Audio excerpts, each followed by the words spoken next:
जी हम मौजूद है दरबार होटल रेस्टोरेंट है 4 के चुरंगी के पास, डिस्ट्रिक्ट वेस्ट अजमेर नगरी की हदूद में आता है।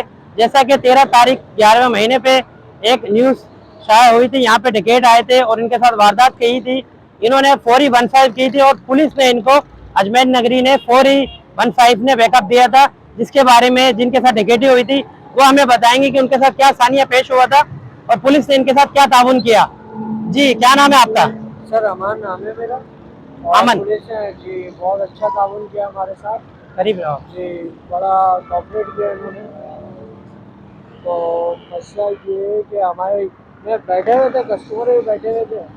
फ़ौरन ये गाड़ी लगी है, बाइक उनकी, 2 एहलकार थे, गैर मकामी थे।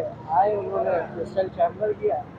एक बैकअप पे था, एक मेरे पास आया, कैश वैश लिया है, ठीक है, एक बंदे से फ़ोन वगैरह लिया जो बैठा हुआ था मेरे साथ। और फिर मैंने वो जो उनके जाने के बाद कॉल वगैरह करी है, तो वो पुलिस से जो बात है फ़ौरन ही 5 मिनट से पहले पहले आ गई है। बहुत कोऑपरेट किया उन्होंने। पुलिस ने आपके साथ बेहतरीन कोऑपरेट किया बेहतरीन और कोऑपरेट जो आपके किया। साथ दूसरे साथ थी हमने उनके भी वीडियो देखी थी, उनका मोबाइल छीन गया था, जी उनका बताएं क्या हुआ है? उन्होंने, उनको भी थोड़ा सही था, पर उन्होंने बोला अब जाने वाली चीज़ थी, चली गई बेटा, कोई आपका बात कितना नुकसान हुआ? नहीं। मेरा नुकसान हुआ कम से कम 20,000 रुपये। 20,000 रुपए का। जी जी जैसा कि हम मौजूद थे दरबार मदीना होटल के सामने, 4 के से भी टच है, ये 2 मिनट से भी टच है।